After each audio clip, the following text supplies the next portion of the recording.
ሰላም ብያለሁ ውድና የተከበራችሁ የዩቲዩባችን ተከታታዮች እንደምን አላችሁ?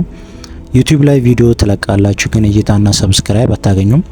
ችግሩ የቪዲዮ ጥራት ብቻ ሳይሆን አፕሎድ ስታደርጉ ማስተካከል የሚገባችሁን የዩቲዩብ ሴቲንግ ባለማስተካከላችሁ ሊሆን ስለሚችል እነዚህን የአፕሎድ አደራረግ ከመጀመሪያ እስከ መጨረሻ እናሳያችኋለን ማለት ነው። ስለዚህ መጀመሪያ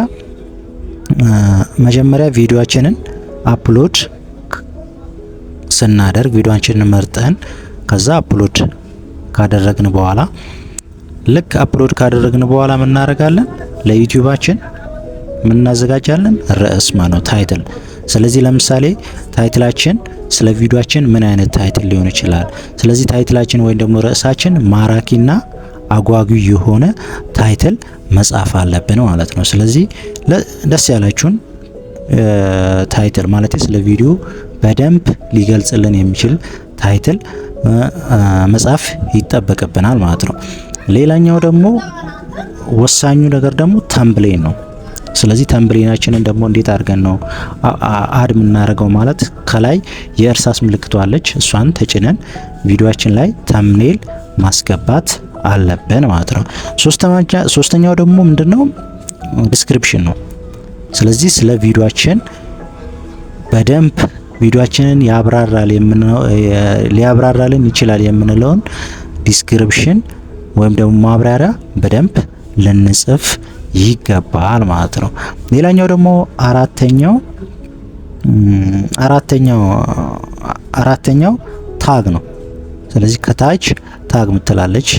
እነዛን ታግ በኤአይ የተሰሩ ከሆነ ቪዲዮቹ በኤአይ የስ ብለን እናልፈዋለን። ሌላኛው ደግሞ በራሳችን ከሆነ የሰራ ነው።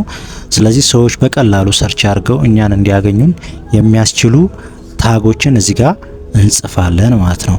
ስለዚህ አምስተኛው ደግሞ ፕሌሊስት አድ ቱ ፕሌሊስት የሚላለ እነሱ ላይ ፕሌሊስት ላይ አድ ማድረግ ይጠበቅብናል ማለት ነው። ስለዚህ የመጨረሻው ደግሞ ምንድነው? ኦዲየንስ መምረጥ። ስለዚህ እዛ ቪዚቢሊቲ ላይ ኦዲየንስ እንመርጣለን። ስለዚህ ቪዚቢሊቲ ላይ ኦዲየንስ ከመረጥን በኋላ ለህፃናት ከሆነ ለህፃናት ካልሆነ ደግሞ ለህፃናት አይደለም ብለን አፕሎድ እናደርጋለን ማለት ነው።